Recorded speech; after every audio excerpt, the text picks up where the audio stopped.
Helps if I unmute myself, huh? Yeah. So that's what we're starting with today. Just a muted Megan. Instead of mythical Megan, I'll be muted Megan now.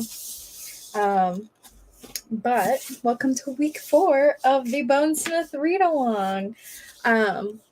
We read chapters 27 through 36 this time.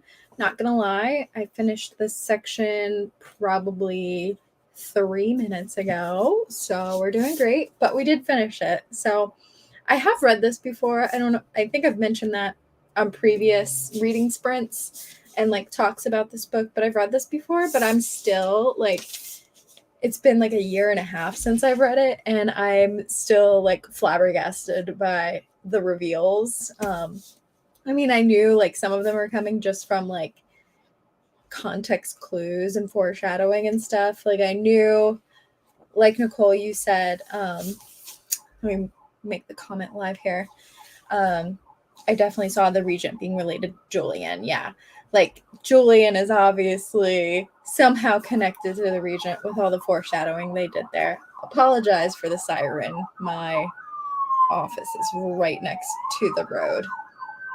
We'll just wait for that to pass. Someone's having a bad day.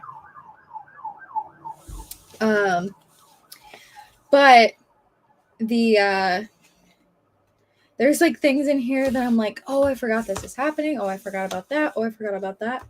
But I think my biggest takeaway overall is how much I love Leo. He is so funny. Like I am laughing out loud at some of these like quips he has. He's my favorite point of view. So I hope we get more of him in the second book, the duology. But yeah, he's just so fun. I love him so much. Let me see. I think I tabbed a few of his quotes. Let me see. Keep the bar low enough and you're never disappointed. Ain't that the truth? That's like MJ and the newer Spider-Mans. Like, if you expect disappointment, you can never really be disappointed. I also just love the banter between Julian and Ren overall. He was crying out helplessly and waving his arms like a true damsel in distress. Oh, here it is. This is so relatable. Are we counting on me in a fight? He is so funny. I don't know why. I just think he is the funniest character. What is this one? All right, where are the Leo sections? I need more of them. But I think we only got one in this section of chapters here. So that's unfortunate. But we only have, you guys, less than 100 pages left. We have, it goes to page 447 and we're on 381. So we have roughly 60 pages left, about an hour's worth. So let's try to knock this out tonight. I'm going to do like an hour's worth of sprints. Basically going to read until we're done with this book. I'm just going to finish my last section here tonight. So I hope you guys join in along with that. But let's go through some of the tabs here. Let's chat what we're thinking about the book. Okay, let's see what I underlined, because that's how I decide what we're going to talk about. But if you guys have other things you want to talk about, please feel free. I did want to mention a few of the things Nicole said as well. So let's just go through those really quickly. I'm interested to see how Ren's newfound powers manifest. I think it's possible that her mom was a ghostsmith or her real dad is her uncle. Agreed. I think I said from the beginning that I think her real dad is her uncle. Like, I don't think the person she calls dad is like actually her dad. I think he is just filling in because he feels bad for his, like, he feels this like guilt and regret about his brother. So he's filling in as her father. I do think that is very likely. I also agree with this point. that Rin has to be connected to someone important to be wanted so highly, like so coveted, because she, above all other bonesmiths, is wanted. And it's like calls to like, blood calls to blood. So I agree. I think the queen is somehow related, specifically, potentially her mother. Potentially her mother come back to life, because the corpse queen says death is not the end. And from what we know, her mother died. But maybe the mother came back to life. There's potential there. I don't know. Could be, could be. Okay, let's go through my underlines. So yeah, I think that there is something going on a little deeper about like ghostsmiths and bonesmiths. Whether that be maybe Ren is half ghostsmith, half bonesmith, or maybe bonesmiths derived from ghostsmiths somehow. There's just like so much back and forth. I mean, I think that is expected when you're both like, both of them have access and like powers derived from like dead bodies, one specifically the bones and one specifically the spirits. But there, I feel like Rin just has too much overlap going on.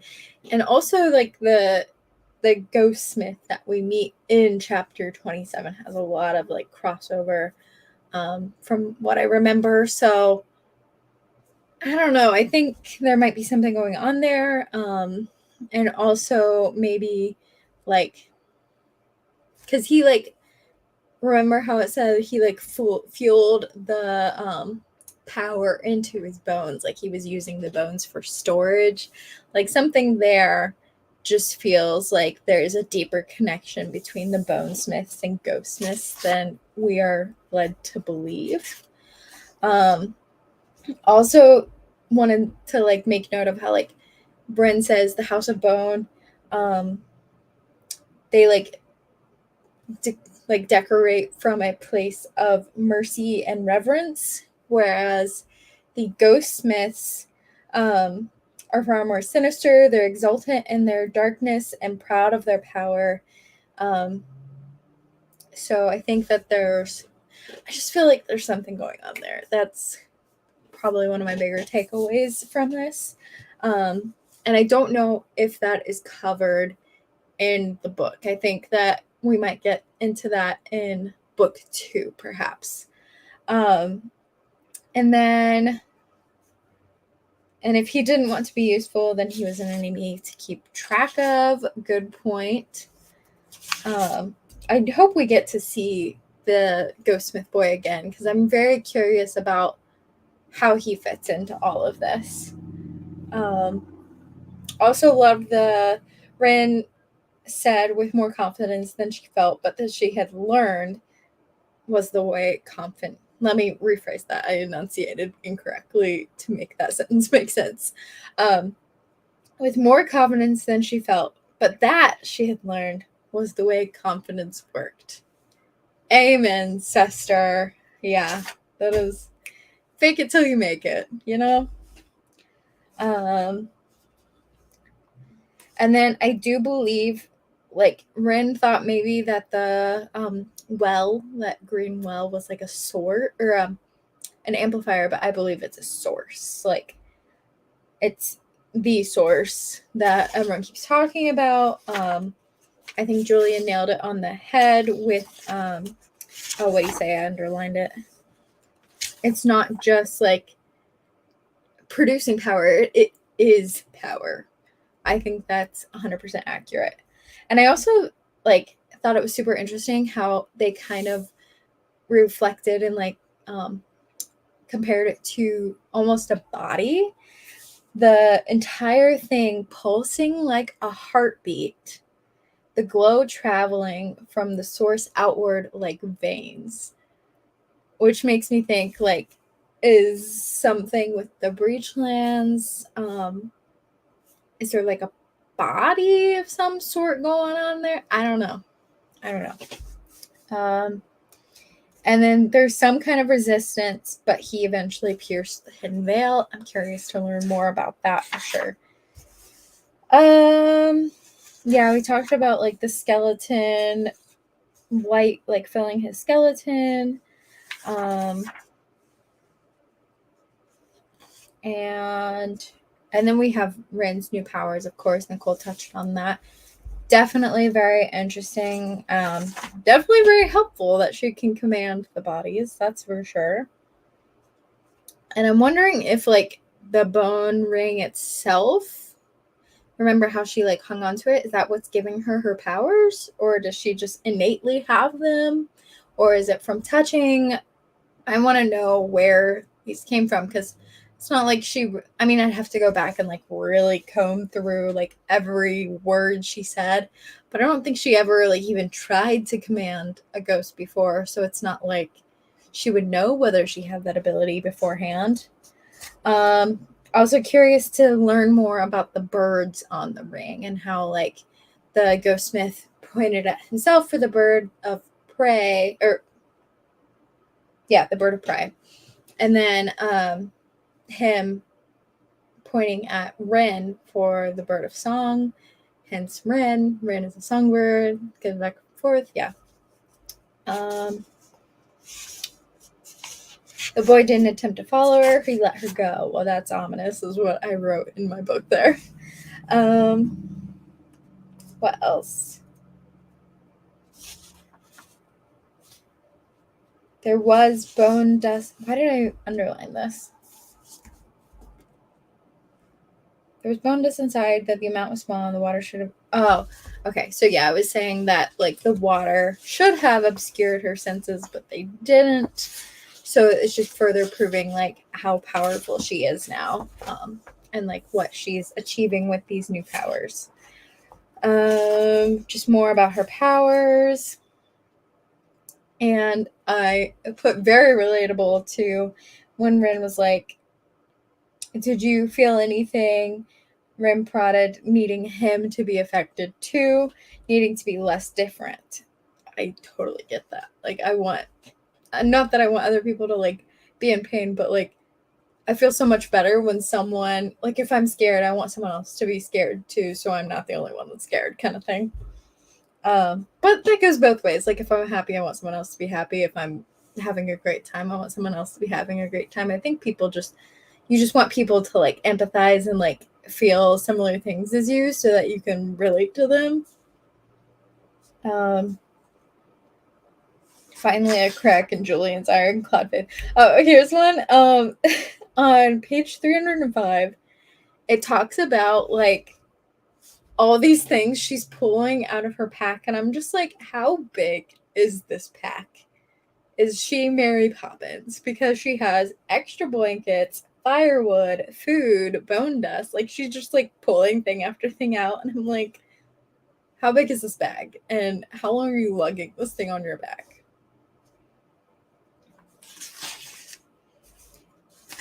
Back to the Bonesmith connection. At the bottom of page 305, it says, this is bone. That would make him a bonesmith, which is why I was thinking like he had that bonesmith power. But then we're wondering if the ring is haunted. So I'm like, oh, release that spirit. We need to find out who it is trapped in that ring. Because there's no way something's not trapped in that ring, right? There's no way someone's not. Living matter is another interesting tidbit that we get, that you can infuse living matter, like your blood, into your amplifiers to amplify them more and like amplify that bond more. Alternatively, you can embed the amplifier into your body, which I think we actually see in Shadow and Bone, if I remember correctly. But that's a story for another day. This is just going on about the Regent. They were warriors that the Dominions couldn't defeat. It talks about traders too, so I wonder where the traders come from. Is it just like traders from around the Breachlands, or is this an island? Let me look at the map. I thought this was an island. But maybe, like... So that's the map. It doesn't really specify if it's water or not, I guess.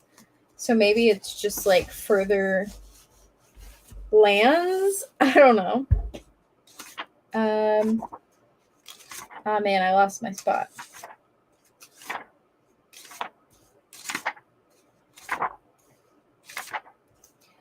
Oh, and just the banter between them when Rin's about to go towards, like, flirting with the flag bearer and the reveal of Julian and how he's the heir. All of this section of chapters was just so good. But like I said, I think we're going to... Sorry I'm saying so much. It's like all I do. Whoops. I was really sad to find out that the regent also killed Julian's father. Like, what a betrayal. I forgot about that completely, and I just put no. There it is again. I'm so sorry. I almost said it again. My mouth was poised to say the word and I was like, I need to stop. Then we have... Oh, when he, like, locked the window on her and they stared at each other through the pane. I'm just like, no, Julian, why? Why did you do that? Just awful, like, break your heart awful. She was a ghost, a shadow.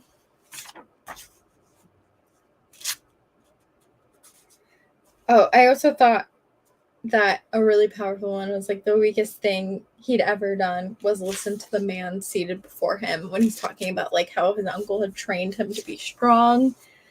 And, like, strength is such a core value of these ironsmiths. And he's like, but the weakest thing I've ever done was listening to the man that taught me to be strong, which is wild. And then Leo breaking them free with his gold teeth.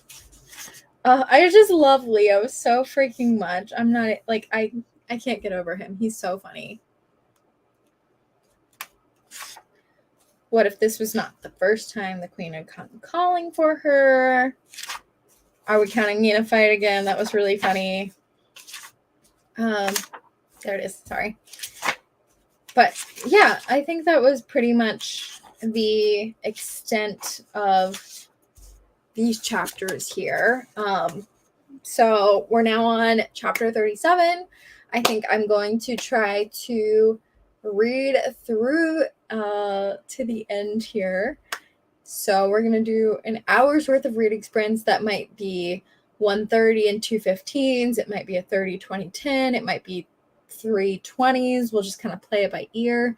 I typically start with a 30-minute, so we'll just start with that because that's the easiest for me to just get kicked off. Actually, let's do a 20. Let's do a 20. You almost always do a 30, but maybe a 20 will get us kicked off well. So let me pull up the timer here and we'll get started reading. And we're just going to read until we're done with the book. And we're going to finish it tonight. Well, at least I'm going to finish it tonight. I don't know what you guys are reading tonight.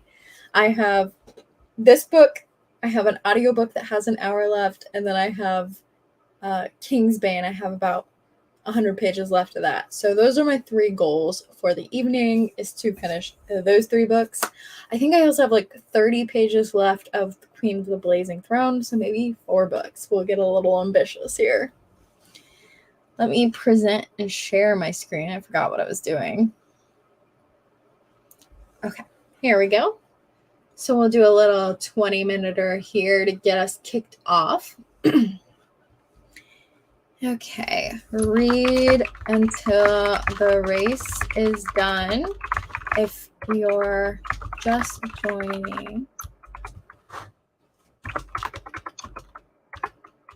place your bet on who you think will win. So we've got a kangaroo, a bottle of Coke, a banana, and Batman. I don't know why I read those out of order, but let me know if you think the kangaroo, the banana, Batman, or Coke is going to win. I'm going to vote for Coke. All right, you guys, I'll see you in 20 minutes. We'll get started here and then we'll discuss. So see you in 20.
Oh, looks like Batman won.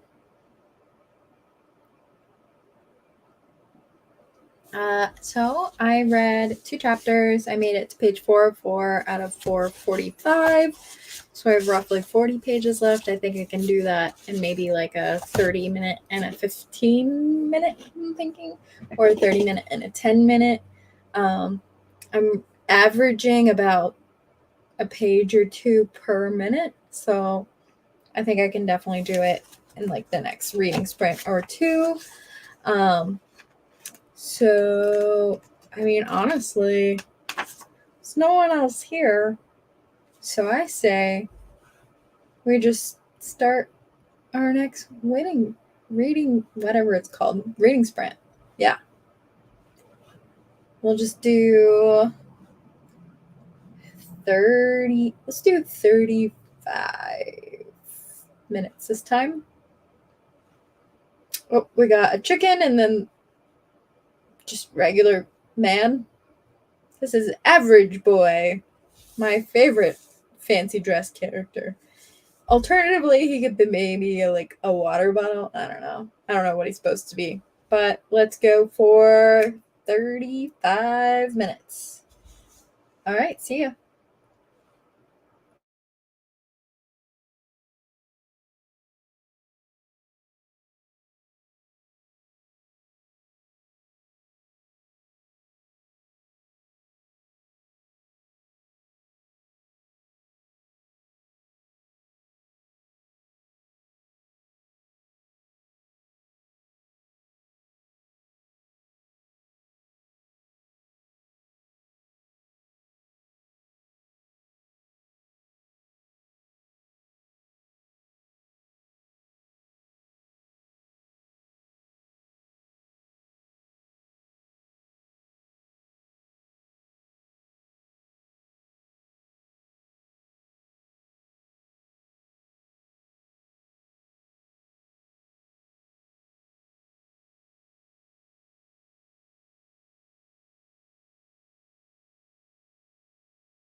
Oh, buddy.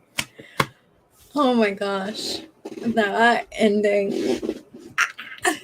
I don't know if you guys were watching my reactions at all, but I finished Bonesmith and I was just like the whole time, even though I've already read the book, I forgot about so many things. I'm not going to talk about them until next week, but oh my gosh. Woo. Okay. I am contained now. So let me know what you're reading. How's it going for you all? I'm just having a existential crisis over here. I don't know. It's just we're doing something over here. I don't know what it is, but something. So that's where we're at. But we've read for 55 minutes. I said we were going to read for an hour. So, or until I finish Bonesmith. And we did the dang thing. We finished it. So now I only have Kingsbane, Queen of the Blazing Throne, and Aetherbound to finish. So not too shabby of an evening.